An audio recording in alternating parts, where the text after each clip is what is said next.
Hello viewers, I'm SB, and welcome back to a little bit of extra Weekend Endless Legend. I'm eager to get this attack on. So, here's something I noticed while I was setting up. We're in position to be aggressive, and I do want to do this. We are going to get aggressive on them. But, I also noticed that there is a blue army in our territory right now. All we have in place is the very, very basic city garrison, and I'm a little concerned about the implications of this. Now, granted, their units are not in great health, and we do have a governor in place, so Ideli's a little bit better defended than it looks. But I'm nervous. I'm a little concerned that we're going to declare war, move our troops up on this city, and Blue's immediately going to counter-declare on us. So, for that reason, and a couple other reasons, I think we're going to queue up a couple more troops here. Get some of these good stone sentinels. The other reason is that in 4 turns we're going to have meritocratic promotion. Our army is going to have 6 slots in it, and if Blue doesn't declare war on us, we can just pop these troops out of the garrison and have them charge over to join up. Actually, after this city finishes building its megapole, it will probably also get to troop production. We probably just want to have some bodies in these cities. So last we saw their city, it had 5 units in its garrison. This is their capital. So, our capital's garrison is a good one to look at for an example of what we're going to see. Cities generally have 2 militia slots. Your capital has 1 extra. So, 3 of those units in their 3 of the 5 units in their garrison are militia. Not very intimidating. Pretty easy to deal with. However, militia can really gum up the works if they're faster than you are by getting in and attacking your guys and making them unable to follow your orders. So, we do have to think about it a little. But so we have an army of 5 units, they have an army of 5 units, plus maybe a governor that we can't see. But our army is all using tier 2 strategic weapons, and I think we're going to be okay. I think we're in good position to do some damage here. So we're going to pass the turn. Sadly, the Dust Eclipse is going to come to an end. And we're going to want to drop some volcano formers as we're coming up on them. In fact, I almost wonder if it's worth taking the long way around here, like adding a turn to our travel time, in order to set up a volcano former for us to fall back into. Probably not. We can have one of the troops from Belloc drop it as they come in. So, we should probably go ahead and make a volcano former. Hold on, let's go to the menu here. So, okay, the cost to create a titanium volcano former has not gone down as we've used our titanium volcano former. That means that these cost increases are permanent, so you're going to want to limit the number of volcano formers you make out of any one particular resource. That's interesting. There's going to be a good reason to start using adamantium and stuff for them. I guess we can do with just 2 now. We'll have our group drop 1, like, right behind us as we move in. I assume they can interfere with it. And then we'll have the guys from Belloc drop off another one. And see, our populations are growing at pretty reasonable rates here. We were lucky enough to get some reasonably food-healthy terrain. Especially in Ideli. Watching this army like a hawk here. Only spent 1 point of movement, almost as though they're waiting for us to make a decision. Okay, they're heading away from the city. Simultaneous turns do add a little bit of suspense, don't they? Okay, the gold booster has run out, which is a shame. Yep, you're doing that thing. We gotta level up our heroes.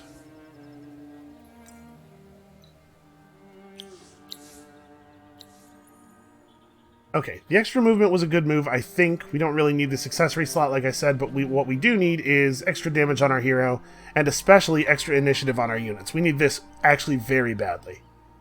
So that is where we are heading next. Yeah, so what do you think here? We have 7 movement. It dropped the volcano former here. That's 1, 2, 3, 4, 5, 6. And then 7 still gets us adjacent to their city. And we won't declare just yet. Okay, they do still only have 5 units. So let's talk about siege damage and the way this works. I'm gonna volcano form right here. So remember, we get extra stats and stuff on the volcano tiles, and I believe there is no way to change them back. So this is an aggressive move. They're gonna have problems with us for doing this. So let's talk about how siege works. They have 5 units in their garrison. The city has 150 fortification points. We can walk up next to the city and immediately attack, and if we do that, each unit that is in the that participates in their part of the battle will get 150 bonus HP sitting on top of their normal HP. And it's actually slightly more effective than that for reasons that we'll worry about later. But basically, that's really bad, right? If you can see here, like, a lot of units at this point in the game have 150 or less HP. So this makes them have 10 units worth of health here.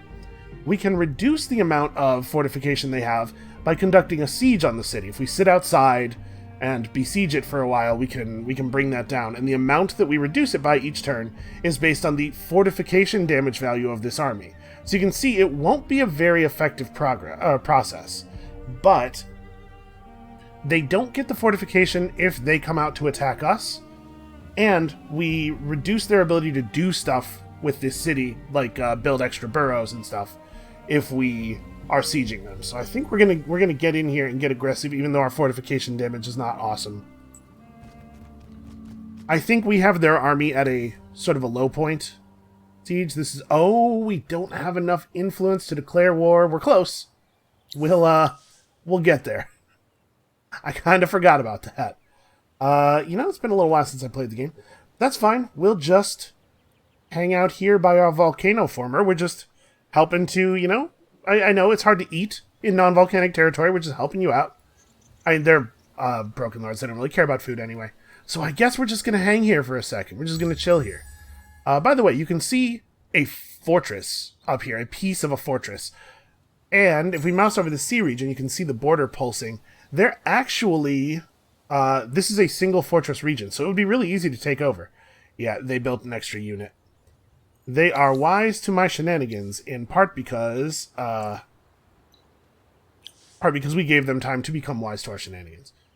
So, I'm going to go grab this ruin real quick while we're here. May as well. And we discovered a quest. The ruins are far from the deserted tomb you had imagined. Frantic Ceratans swarm the site, some feverishly digging, others carrying wounded kin and damaged eggs. One approaches.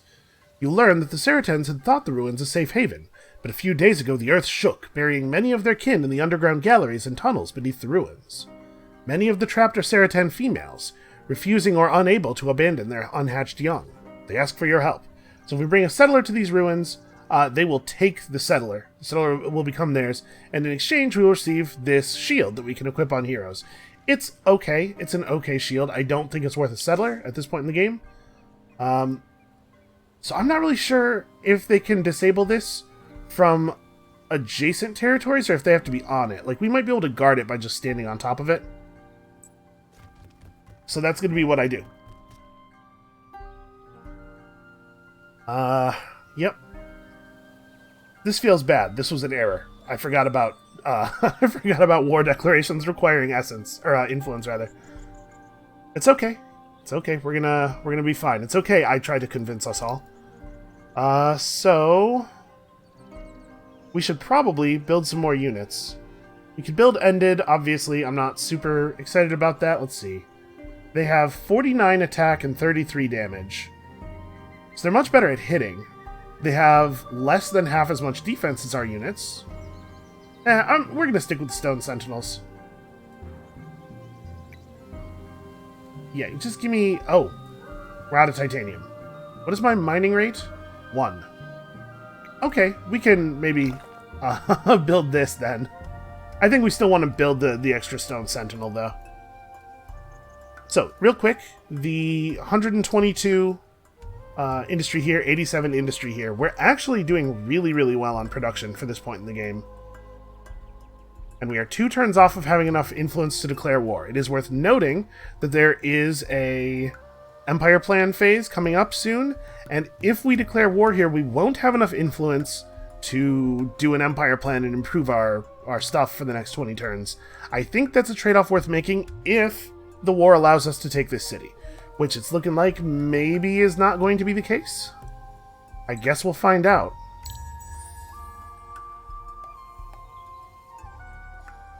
If all we manage to do is get this volcano formed, that's pretty good progress. Because, like I said, as far as I know, there's no way to un-volcano form it.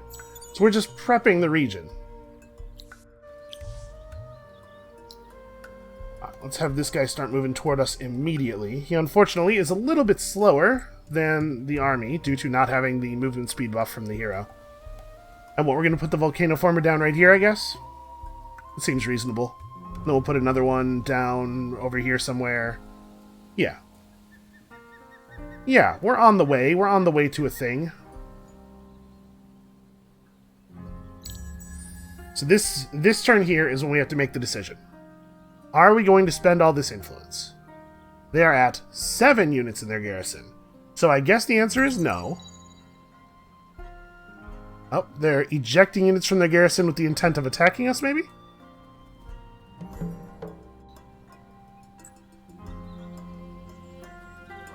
Well, they're welcome to try.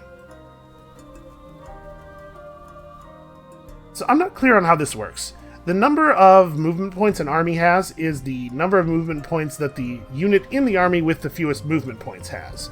So I'm wondering, if I move this army onto this guy to scoop him up, will he still be at 0 movement? Because the 2 movement points he's receiving from the hero should be unspent, but I'm not sure that they will adjust that way. It may be that he keeps his same percentage of movement points, and so he'll have 0. And I really don't want to leave the volcano former open, but I also don't want them to be able to move in and attack him and have this army have to come in as reinforcements rather than getting to start on the battlefield.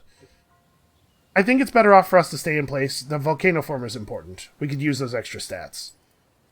I'm going to have this guy... Yeah, this guy will start running. It's faster for him to be the other one who joins us, and this guy can stay over here. We're getting a message. That's true. I have done that. They are here for... We're doing very important surveying work. We're just trying to help out Auriga, really. We're just trying to improve your territory. You're welcome. You're welcome, Broken Lords. Okay. Yeah, everybody just do the thing you're doing. So we finished meritocratic promotion. I think we may want to pick up Golem Rider. We could use a little bit of variety in our force. Right now, all we have is just like a slow-moving wave. And it's worth noting that while the Broken Lords are also like basically a heavy infantry faction, they do get spellcasters, like powerful spellcasters, a really annoying unit in Era 2 that I would love to be able to move in on and take apart. So let's try to get our army still beefed up here a little bit. We're certainly going to learn something in a minute here.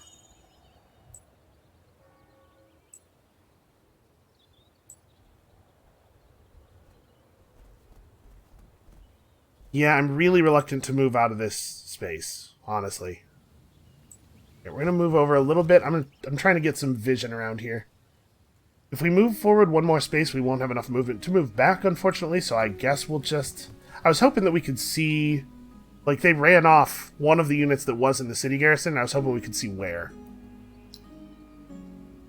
Alright, so we can't make any more Stone Sentinels with our current Stone Sentinel recipe. We could make some that have just basic armaments, but I think should now be at 2 income per turn. I think let's take this time to improve the city a little bit. For one thing, we could rebuild that Sisters of Mercy village that we had to destroy, get ourselves another point of population.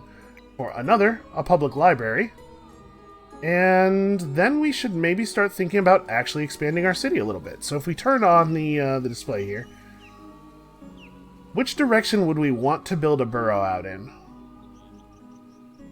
Let's talk about district levels now. So you can see here, at the top of the tooltip down there in the lower left corner, the Industrial Megapole will upgrade to level 2 when surrounded by 4 level 1 districts. So if we continue to build out new districts, mostly boroughs, because they're you can build a number of those limited only by your population. If we build like this, it'll level up the Megapole, and when the Megapole levels up, it'll gain another 25 industry, which is pretty handy. We can do the same thing over here, expand outward and surround the museum. That's probably something we should do. Let's expand in either this direction or this direction. We want to make sure we pick up the Caldera Lake while also building around this thing. I think here is maybe good, because here we have the ruins, which have bonus science output for us.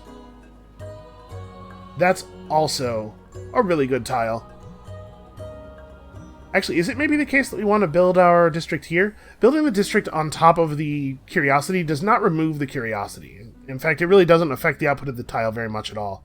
A district on a tile will reduce the amount of food the tile outputs, because there's less space to build farms, is presumably the logic there. Oh, hey, we should have an altar. Yeah, we should build an altar. So where do I want to do that? I guess we'll build it right here. We'll pick up these two tiles. The altar and the museum will both have two tiles already built around them toward the creation of toward their level up. And the altar of Ariga is a special district you can only build one of, and it allows you to spend those pearls we picked up during the winter in order to affect what happens during winter. Oh, I didn't actually make the original decision. That was the reason I turned this on. Hold on. So probably we just want to burrow out this way, right? So that we can pick up the ruins tile on this side as well. This is still all volcanic territory, so I think this is pretty strong. Obviously, it behooves you to build your cities in such a way that you can level up as many of the districts as possible. A triangle formation is a real clean shape because the districts that are in the middles of the sides will all be leveled up, so you have 3 level 1s and 3 level 2s. But you can also just build a long line, which is what I'm thinking we're going to do here. I wish I could turn off the city name thing.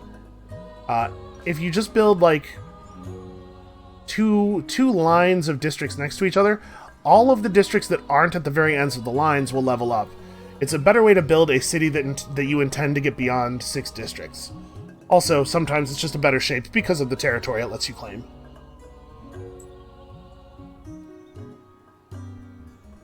We probably shouldn't declare, right? It seems dangerous. But we're making good progress toward being able to attack them here. Yeah, I want to. I want to really badly, but I'm worried about them now having 6 units. I mean, we have 6 units as well. Or we're about to. And we volcanoed up their territory. And they're moving units out. Can I keep an eye on those guys? Because units that are not actually part of our attack can still participate. Hold on. What do we actually have here? We have a stalwart level 2. They have no movement left. I was thinking about trying to close the city off with the siege before they could get in. What we could do is declare war on these guys and then try to run around and attack these units really quickly at the beginning of the next turn. And the benefit of that is that the city garrison would have the option of being drawn into the battle as reinforcements. And if they come into the battle as reinforcements, they aren't getting their fortification bonus because they have to come out and fight us. Yeah, maybe that's what we should do. So I guess I want to declare war this turn, so that I can, as quickly as possible, click on these guys, like issue the attack order really, really fast. We don't actually know where their city in this area is, and if the garrison here is also potentially part of the battle, that could be bad.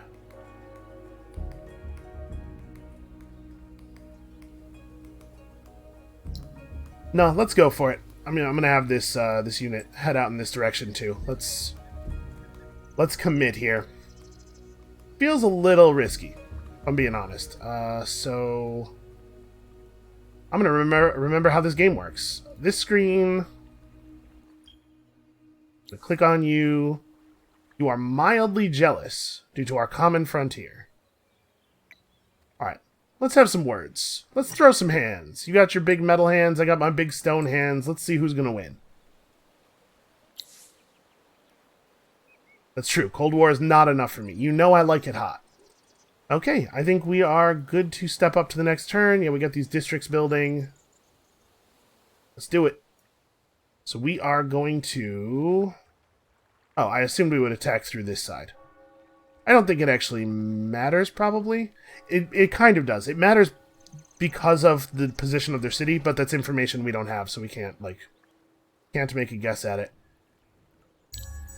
Yeah, I'm just going to hit this, and we're going to spam click on these guys. It would be really cool if I could launch this attack before they get their turn off. Again, the tension of the simultaneous turns. I know that there are problems with simultaneous turns potentially being wacky. Uh-oh, yep, we are in range of their other city. Well, so their garrison here is... Oh, and their other city has a huge garrison. So they have a Baron Jocelyn Duval, a good fighter. A dangerous unit to be sure, 123 defense, 68 damage. But then the actual, like, basic stalwart unit is pretty bad. The downside here is we're going to be really bad at hitting them. Because they have 105 defense, 71... Okay, they're not all super defensive. But remember, on attack, we're, like, 45. It's very bad. It's a very bad number. I guess let's resolve this. We're outnumbered, but remember, they have to trickle in from the reinforcement positions. Yeah, okay, they just chose to run.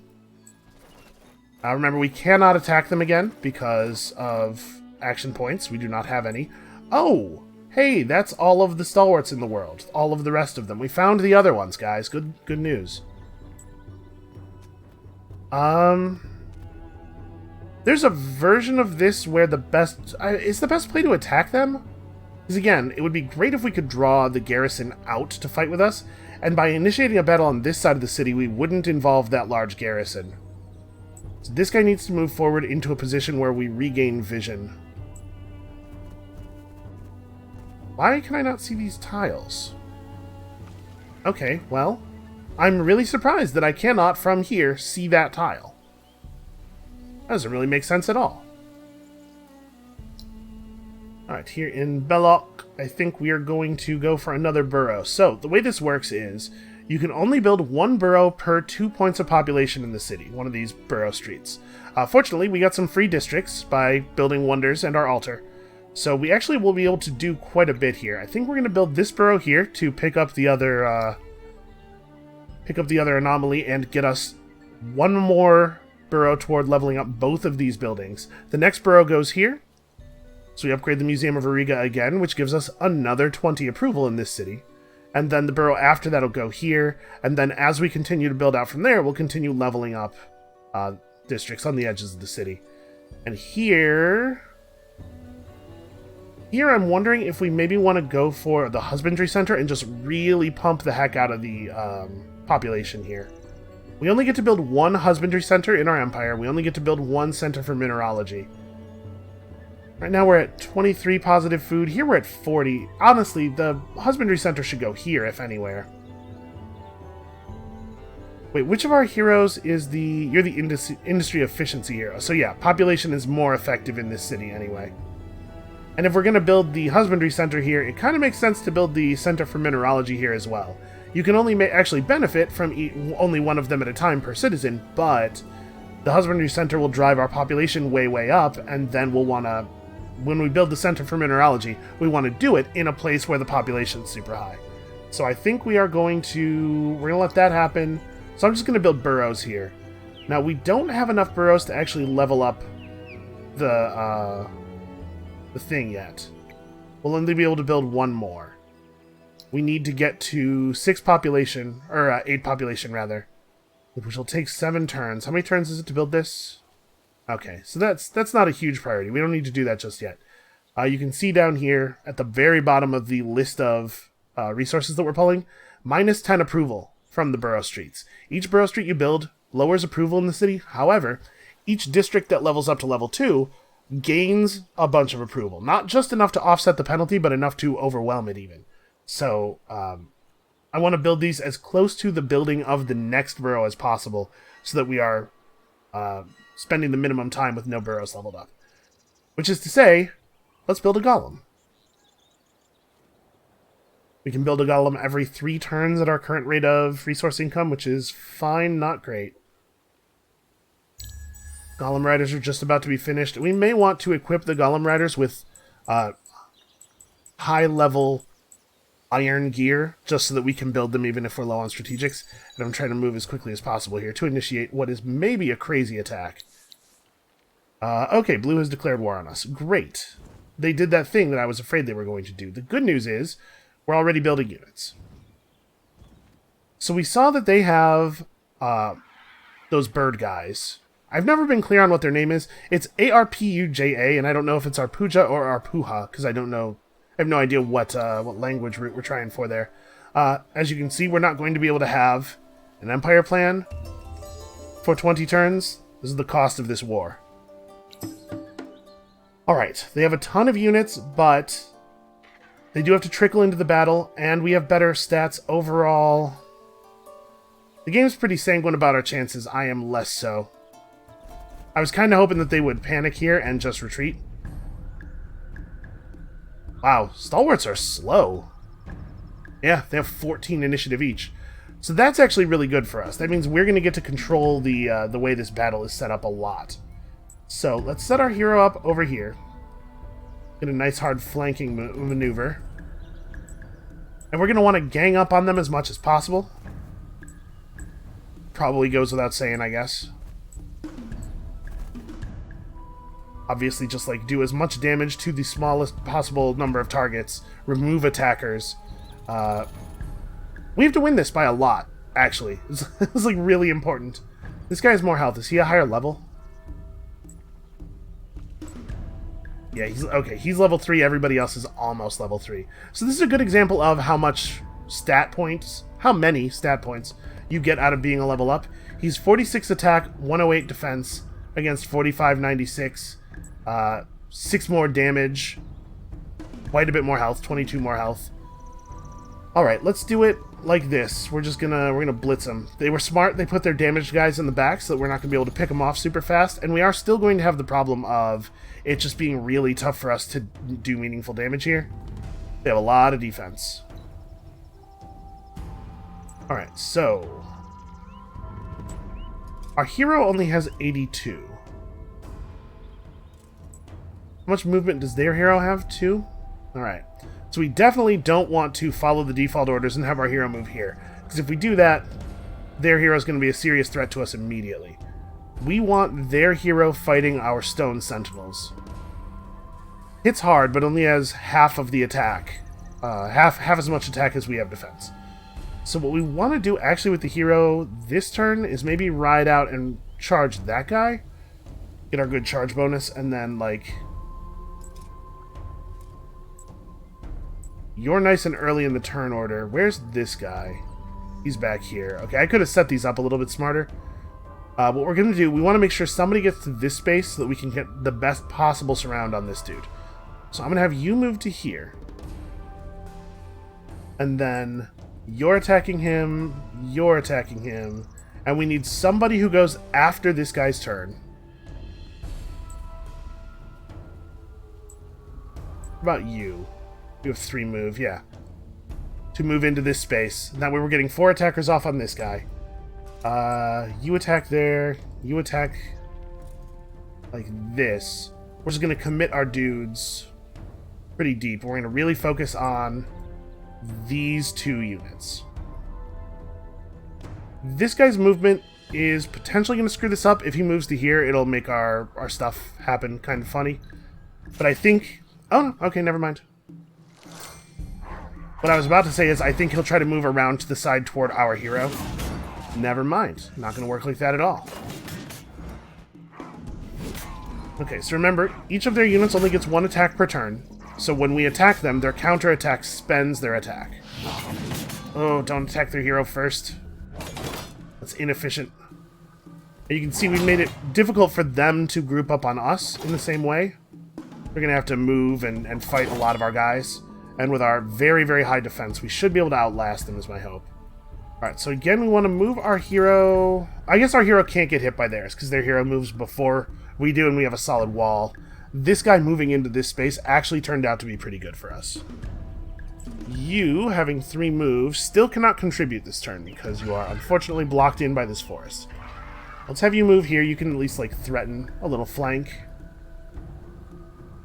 And we should... Yeah, I want 3 attacks on that guy. Like, let's finish this. And the question is, do we want to go at their hero? Because we can do it.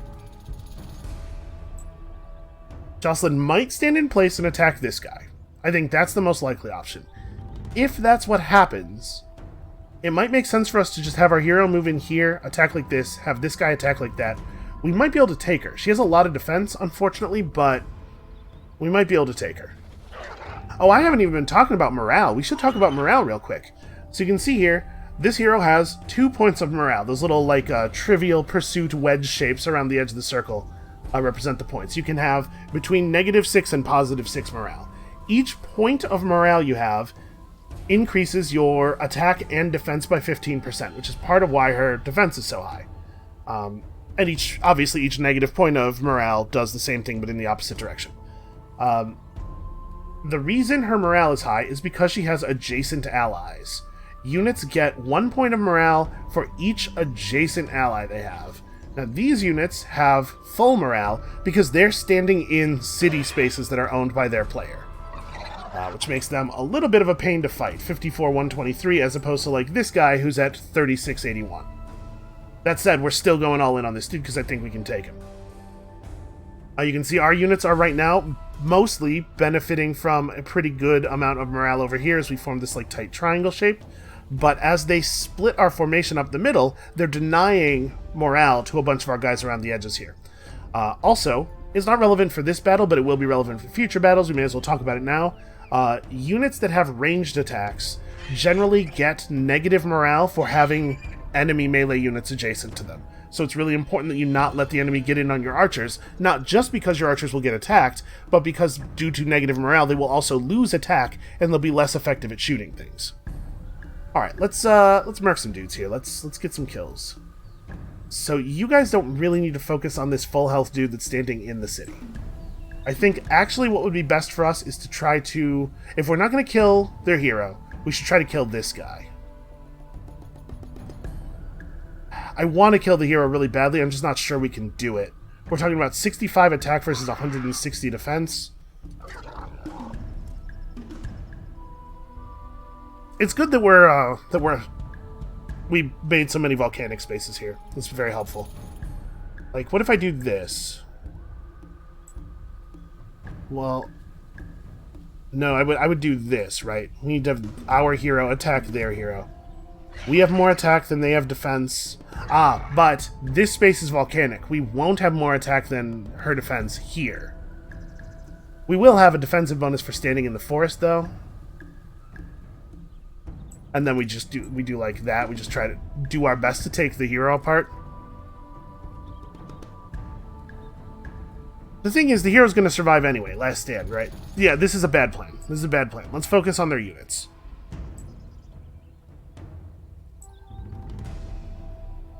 Alright, you... It makes more sense for you to back up and try to hit this guy. And what I'm thinking is we can kind of... we can reform around the north edge with our back to the coast and try to regain our morale. I'm kind of hanging our hero out to dry, which could get a little ugly.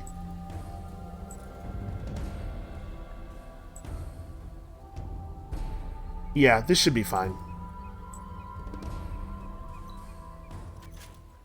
Oh, interesting. That was not a move that I had predicted. Well, that works out really well for us. Okay, these guys have circular attacks. You can see they attack more than one unit. They do only draw a counterattack and thus use up the action of the first unit they hit, but they just do a little bit of damage to all enemy units adjacent to them. You can see we're not getting through the defense. We're rolling a lot of 0 damage hits here.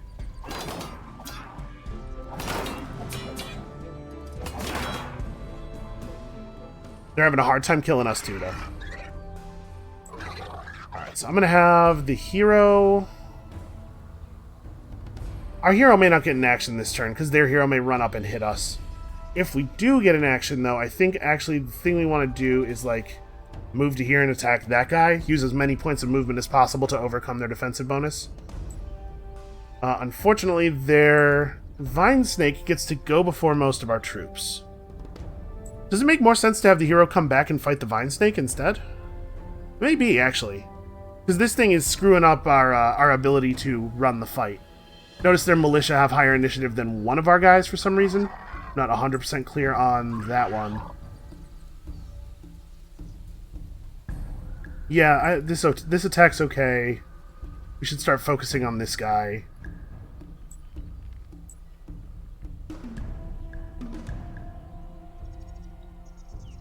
So let's talk about the way the strategies work.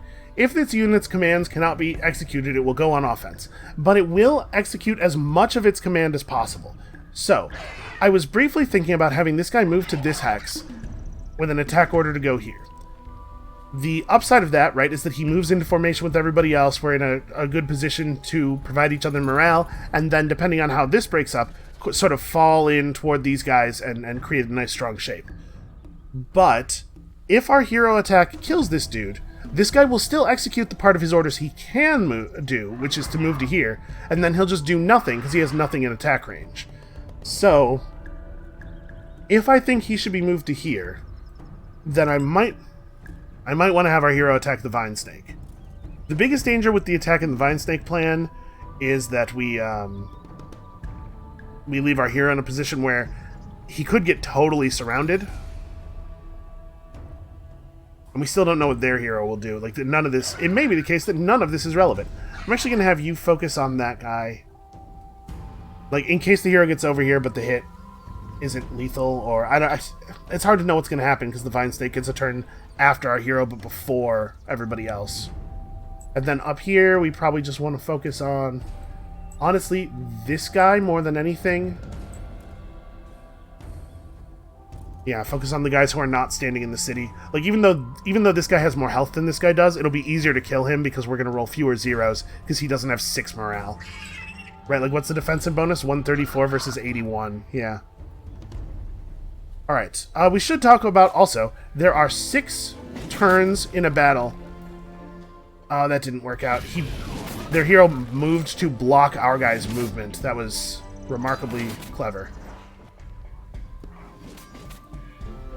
Oof, we're still rolling those zeros. There we go. Nice strong damage and a half.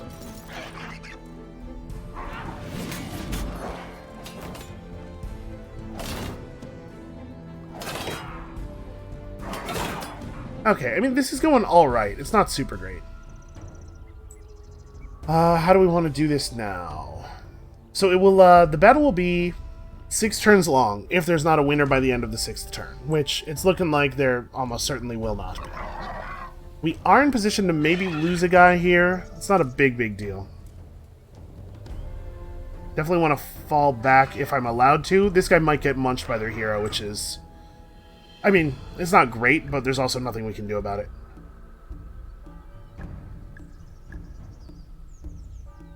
Hitting their militia is not a super high priority. I'd much rather kill actual units, so I think maybe we should have our hero do that. But then this guy doesn't really have an order. Oh, he can move to here. Yeah, okay, let's do this.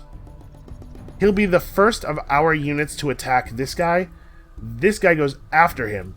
So if this attack kills this guy, this person will have no orders that they can execute and will instead, you know, find a move and attack that works. Probably attacking here.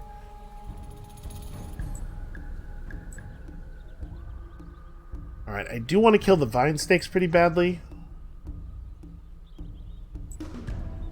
That's just a unit of militia. It's a low-value target. But this fallback is cool because it gives us a little bit of ability to connect our shape. I'll just move to here so that we're providing morale to our buddy. And what are you gonna do? You're doing that thing. Yeah, okay, I think this is fine.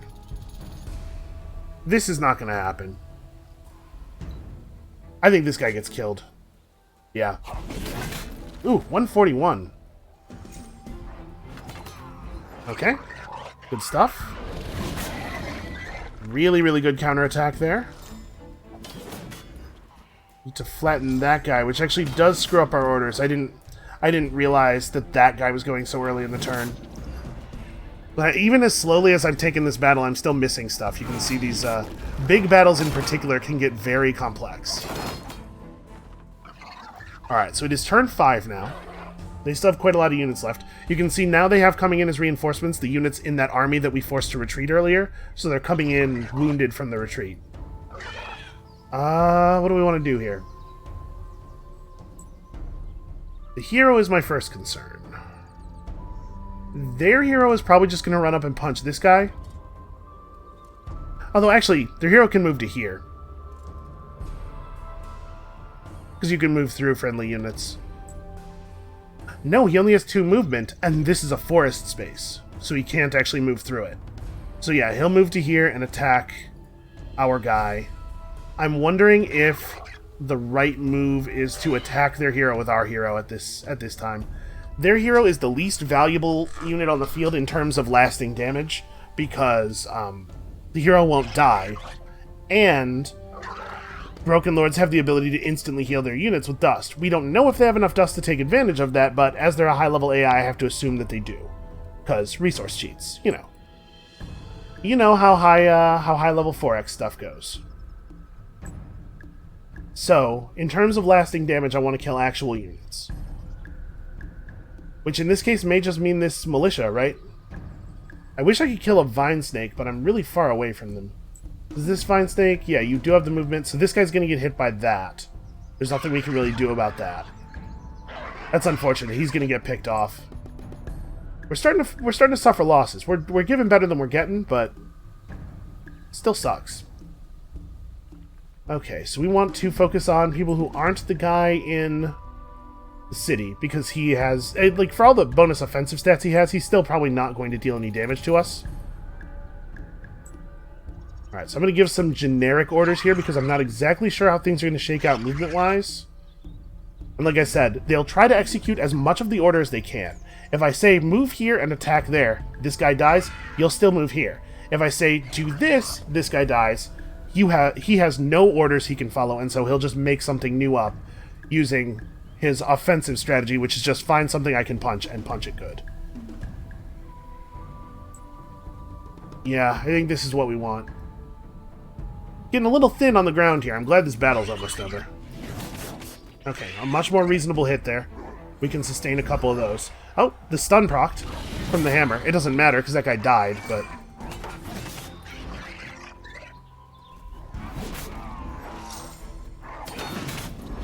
yeah, we're mostly doing quite a bit better than they are. I'm really surprised that this Vine Snake moved back towards the rear of their shape. That seems very odd to me.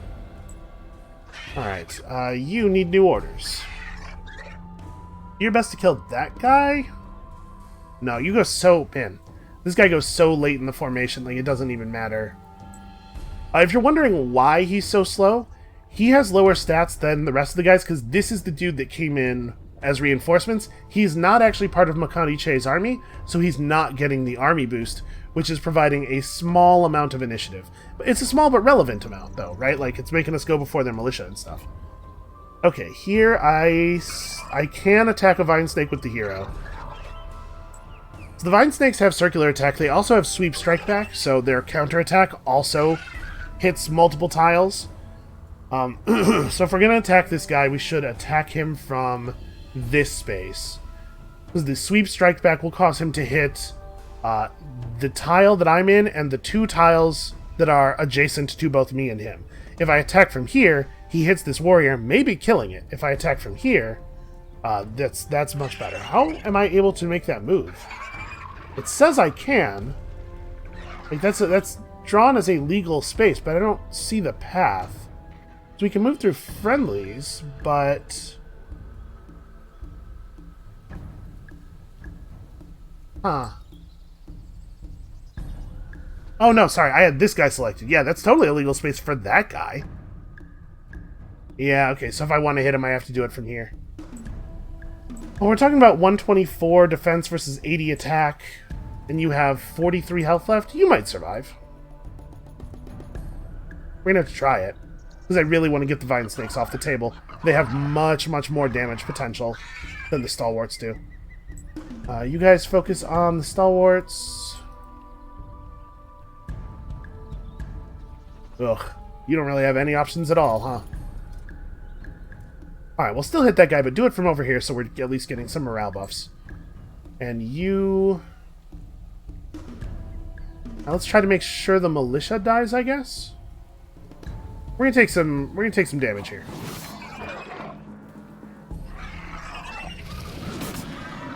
Oh, you know what? There's totally a unit in this space. This Stalwart is in that space. It has a red outline. Like, I don't know why I couldn't see that. It does kind of bum me out that they're standing off center in it, which is why I didn't see that they were there.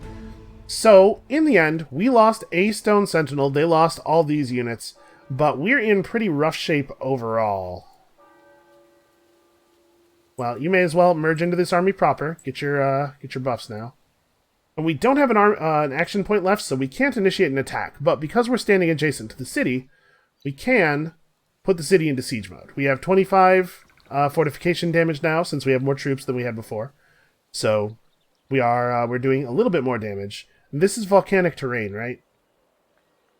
Yeah, okay. We did turn this into volcanic terrain. So we have health regen on volcanic terrain. That's good for us. We're going to need more bodies, though. I guess we're working on it. Let's improve the Golem Rider design. We're going to keep them without strategics, but let's put on real armor. They don't have a boot slot. So they have some different weapons. We'll go improved movement. We don't really need Sharp Sense, because Sharp Sense is just, remember, defense against ranged attacks, and putting this on does increase the production cost of this unit. We could give them some glass steel weaponry. So you can see if we go for spears, they'll have Cavalry Slayer. Or if we go for claws, they'll have Sweep Strike Back, which is the counter-attack in an area thing. Also, the claws give them 24 initiative, 18 attack, 22 damage, versus a much lower damage value, but some defense on these. That is 6 glass steel per unit. Yeah, alright. Let's do that. That helps to keep the pressure up. What are we looking at in terms of build time there? 3 turns? I'll do that. Alright, good luck, us. Gotta keep the reinforcements running in. So we want to initiate an attack on our turn, like as early as possible, I think. Yep. It's still this turn. That was a really long battle, I apologize. They won't usually run that long, but I wanted to be very clear about what I was doing, because that was the first big battle of the campaign. Oh, sure, yeah, we should research stuff. I believe that. So, we're having some approval issues, and those aren't going to get better.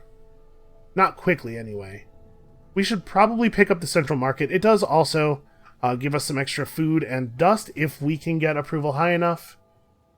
We should pick up the central market. It's a strong building. You really, really want either the market or the sewer most of the time. Sometimes both, almost never neither. Let's have you selected. I'm going to try to engage in a battle as quickly as possible here. Spam the heck out of this button. I got that bloodthirst. I guess metal thirst. These guys don't have blood. Okay, so they managed to build a new vine snake over the course of that turn. That's unfortunate for us. Let's get this stone sentinel up.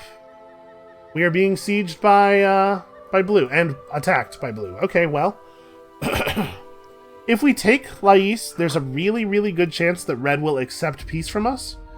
They have 2 other provinces that we can see, so I suspect we wouldn't be able to wipe them out quickly. So a quick peace with them and then heading back to fight blue is probably the way we want to go from here.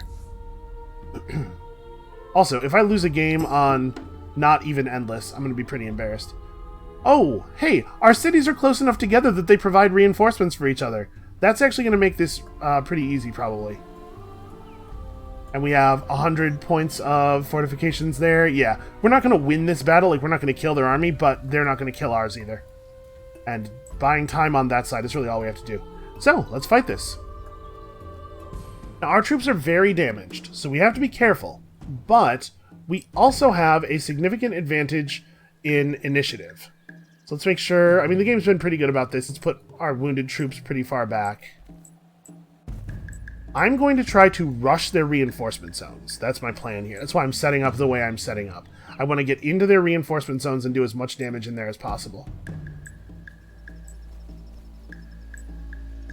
Okay, this guy has a bad combination of going early and being at low health.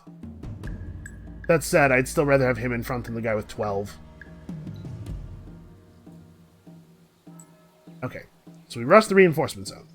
The reason we rushed the reinforcement zone is so that we can trap their units on it. You can see, they did the thing, by the way. They brought their hero back up to full health, which I thought they would.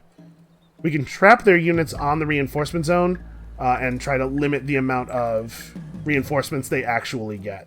This will not work with their hero, unfortunately. So you're going to move to here or here. I guess I'm actually just going to tell you to attack that guy. I don't want to try to plan a specific path in case this hero like moves to here and screws things up. Or I just don't want my pathing to get screwy and have the order go awry because of it. So you're attacking from here. You're earlier in the turn. This guy's actually pretty late. But I'd like him to take the brunt of that. So yeah, you three focus on him. You have 3 movement. I hate that this guy goes so early. This is really inconvenient. Yeah, I mean, there's no two ways about it, though. He does have to lead this attack, I think. I'm going to have him try to run deep. And you... I'm going to try to run this guy over here for 2 reasons. Number 1, he can serve as a distraction.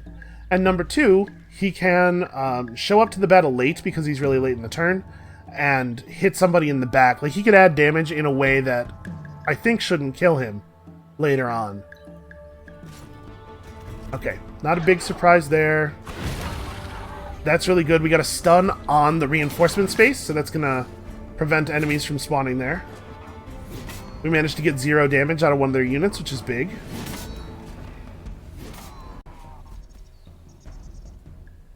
Okay, this is a battle where we might actually kill them all, so their hero's a little bit more of an important target now. I'm going to try to do this. The snake is stunned. Oh, there's no stun depicted on its... Oh, here it is. For some reason, some effects are depicted down here, but not in the status effects area. So he can't do anything this turn. We don't have to worry about him. Yeah, you know what? You may as well attack the Baron. So I'm thinking, like, if we actually wipe out the Baron's army this turn, a Baron death will stick. Does that mean I want to start focusing on her now to get her off the table because she's the most dangerous unit they have?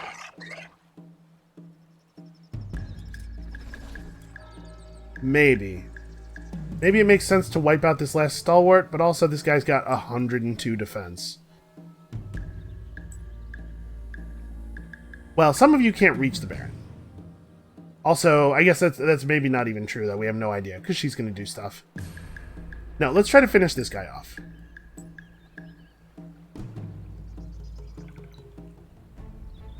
Okay, that is the best case scenario. Wow, that's really the best case scenario for us. The Baron attacking our high health guy is great, and doing 0 damage while doing it is just awesome. That guy's dead. Yep, and now we get to hit the Baron a bunch of times with her attack already spent. Alright, are you still stunned? No, the stun has worn off. So the hero needs to get over here. Like, if this guy's going to have actions, it's better just to kill him. But this battle is looking very, very good for us. So you guys get kills. I do kind of wish that there was an easier way to, like, you know, block select units and issue them orders, because I want everybody else to attack this guy. He's obsessed with that high health dude. This is working out really poorly for them. Oh, I did trigger the sweep strike back into our 12 health guy, so that's not ideal. Alright, their hero's down. This guy's not long for the world.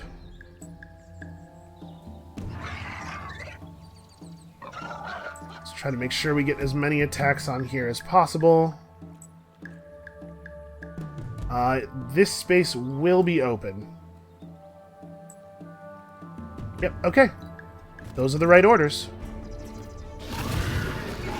Wow, our hero took 90 damage there. That was a bad luck crit. Okay, I'm not sure if they have any troops left. Nope. We are the winners. So, we can now... Oh no, sorry. Next turn we can launch an attack of the city and just take it because it has no defenders. Yeah, we are under siege, which is bad, but the siege situation is about to resolve itself to some degree. Let's do it. So let's have a quick look at their units before we do it. Seekers are super fast. You can see 8 speed there. Super fast cavalry units, not really great attack, not really great damage. But the deal with the Alayi is that they are linked to the season. In the summer, their units are in their light form, which gives them bonus defense, basically. In the winter, they switch into their dark form. They lose their defense bonus, but they gain an attack bonus. They're much more dangerous during the winter, but they're actually quite hard to kill during the summer. Unfortunately for them, it looks like these units are not upgraded very much, and they're only level 2. These Arpuhas have circular attack. They do not have sweep strike back. They are cavalry slayers, which is not good for them. We do not have any cavalry. Our militia... Okay, our militia are infantry. Most militia are infantry, but I was figuring with our golems there was a chance ours were not. This is an Arpuha 3. This is the most dangerous unit that's coming in. They do have a hero. 64, 39. Not really... Huh. Yeah, not really terribly threatening units. I think they're going to have a lot of trouble getting through our fortifications. However, they do have a massive numbers advantage, and they're quite fast. So we got to figure out how best to handle this. I mean, this guy is tough, standing in this space.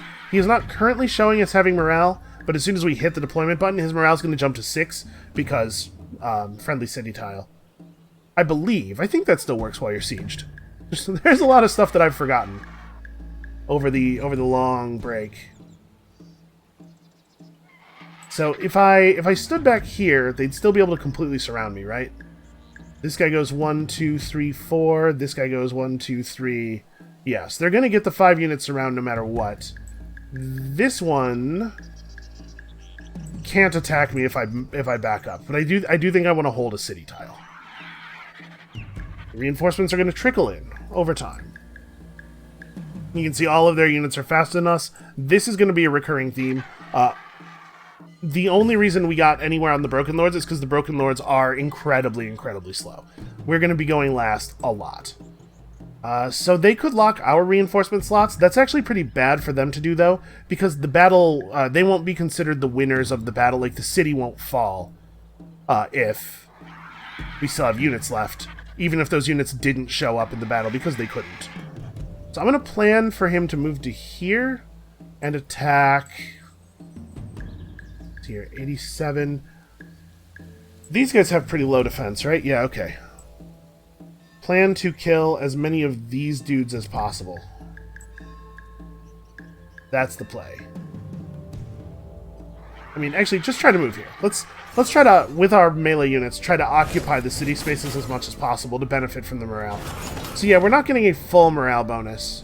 I guess it's lessened for sieged cities or something. Okay, so they're locking him in position, so we're not going to get any reinforcements in through there. They're going to get to beat up our units pretty much however they want, but they're going to have a hard time actually killing us. It's just not going to get done fast enough. So let's do our best to kill these guys, the birds. Any unit that doesn't get attacked first should attack birds. So you can see how tough he is with that reinforcement health. That's a good circular attack. In this space, he gets to hit all 3 of these units. Wow, that's a crazy interpretation of your battle orders. What on earth are you guys doing? Alright, here's the other elf. It would be really cool if you could back up. So I said that the reinforcement health is more health than it looks like.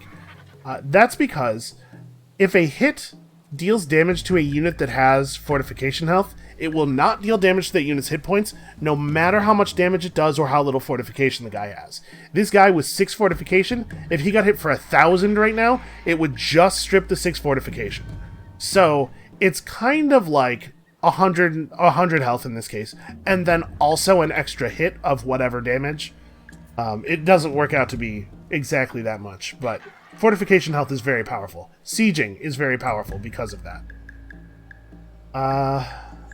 Oh, you know what? This guy couldn't just attack from where he was. There's a cliff face there. That's why he behaved that way. So actually, it makes way more sense for us to try to focus on this dude if possible, but like we're just not going to get to pick our orders very much. Again, initiative, you know? It's like, this Stone Sentinel's gonna die. They're gonna get him. But they may not get much else. They're getting really good circular attacks, though. Our units are spaced out in a really, really bad way for that. Oh, I actually got to move off the reinforcement space. Okay, so you can see that negative morale effect happening here. This guy's at -1 because he has 2 enemy units adjacent and 1 friendly. This guy's only at 1 morale despite his 2 friendlies because he has one of these as well. So let's figure out... We want the people with the bows to focus on the birds as much as possible. Still the case that I'd love to get off of these reinforcement spaces. It's really hard to know who on our team is going to get a real turn because they have so many units and they're so mobile.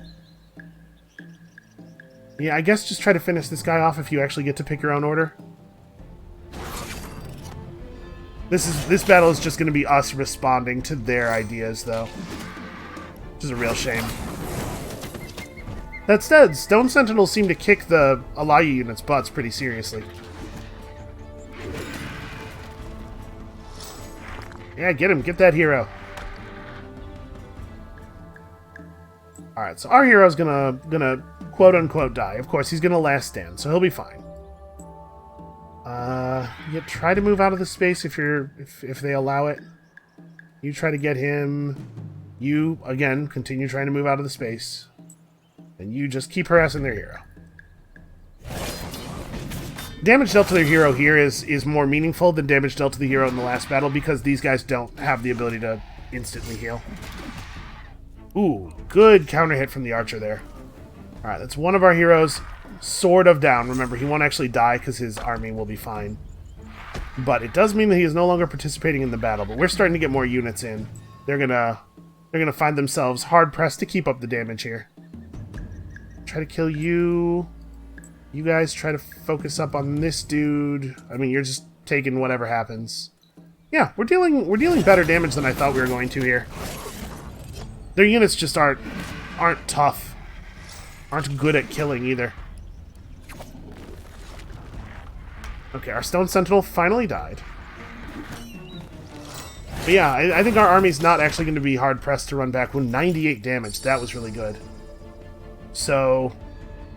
Two of our units lost to 3 of their units lost. They did not bring in the reinforcements. It's interesting. What? Sayala Tocho's been injured. But his army's fine. Huh. That's not how that should have gone, I think. I wonder if what happened here is that technically they attacked the Stone Sentinel, not the city, because the Stone Sentinel was accessible to them because they're sieging the city.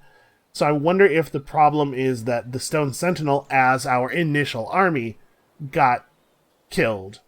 And Sayala Tocho treated that as though his army had died, despite the fact that he was part of this reinforcing army. That's strange. Anyway, these guys are done for. They can't, they can continue sieging us, but they can't threaten the city in any meaningful way. Click to apply unused army movement points. I don't have any armies that haven't moved, right? Like, these guys don't have a movement order queued. They better not. I'm a little worried that I'm going to click that and something's going to happen. Right, hold on, let's... Okay, just making sure that nothing weird was queued up and was going to fire at the end of the turn or anything. Okay, so what's it going to cost to heal Sayala Tocho back up? 195? We won't be able to reassign him to the city until it's not sieged. But it'd be cool if we had that money. Okay. So now we need to initiate this attack as quickly as possible on this coming turn. Because we don't want enemy units to move into the area. If we attack it while there's nobody in it, we just take it. Yep. If they moved even 1 unit into the area, we'd have to actually fight that guy with the fortification health. So now we have a little bit of a different question. Yep, so victory, all opposing troops have been destroyed, and they're attacking us again. We'll deal with that in a second. What else happened? The minor faction Eresis. Oh, right. We now own a friendly Eresis village in this region, so now we could assimilate the Eresis. The Eresis are those vine snake guys. They also give plus 0.5 movement for all of your armies per pacified and rebuilt Eresis village. This is definitely one of the better bonuses. That said, I'm fine with the haunts. I don't want to spend the influence to rebuild here.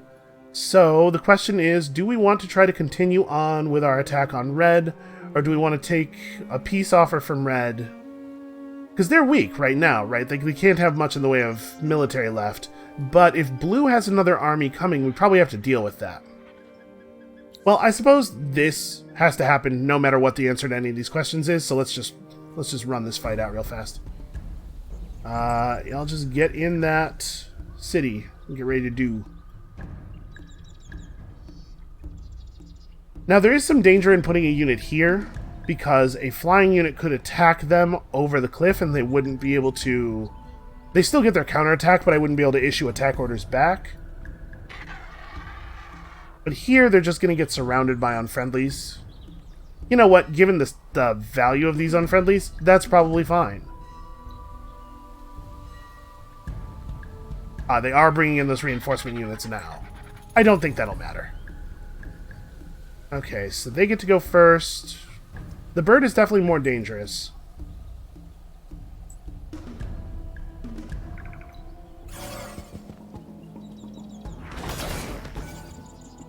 Yeah, we trade better than they do, and we have more health than they do due to the fortification effect. So this is actually a really, really bad fight for them. That was a nice try.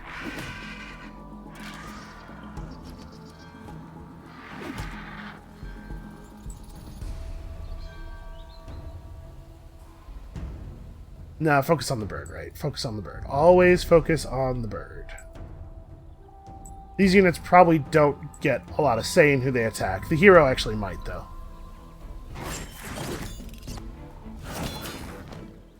Ooh, 40. That was a real hit. So you can see that 42 appeared to do basically 0 damage, because all it did was remove a tiny bit of fortification, because it was the last bit of fortification.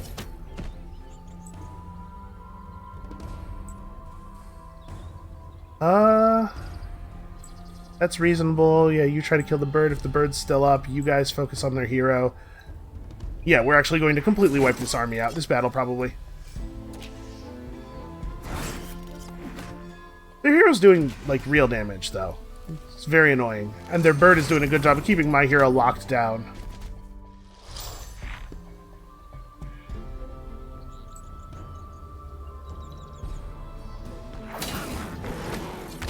Ooh.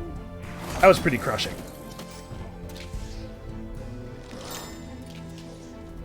Okay, so I think he should die this turn. In fact, it looks like we... No, we don't... Yeah, we wiped the field this turn. Okay, cool. Levels for everybody, including Ipsawacha. City defenses are a good way to quickly level a governor. Alright, just another flat 6 industry. Not bad. Not as huge as it is sometimes, just like relative to our actual industry output. Because, man, these guys have some industry output. I'm going to tell you what. It's probably too early for me to really say this, but these guys feel very strong to me. The industry is just, it's the most important thing. So I'm going to run up here. I don't think we need to come back and defend from blue. I'm going to make us a volcano former. And we're going to plant it. And then we're going to move forward a little bit. I want to get vision of this city. Well, I can't see anything with these guys. Okay, it has a full 5 units in its garrison. Not ideal. 70 dust is certainly welcome. And we're making some pretty good money now. It's nice to have an army that has no cost. So, we can siege them. I believe they can't attack us without actually committing an army to the attack. But, obviously, 5 units in their garrison means that they do have an army to commit. Alright, let's, Oh, actually, let's leave it here for today. I think we've done some fine work. I didn't realize time's really flying. Actually, we should commit a build here. So what do they have? They have a lot of the basic stuff built already. Seed storage would be nice. Of course, they don't have seed storage because they're Broken Lords and food doesn't benefit them in any way. But we want to be able to grow this place. And for right now, surprise, I'd like to focus on industry. So yeah, we're getting some reinforcement troops. For right now, these troops can help to hold the cities. Once I think we're a little safer from blue, these troops will be able to quickly move over and reinforce us. We might be able to push through red. Like, just actually eliminate them. Which would be, I think, a pretty good thing to do if we can pull it off.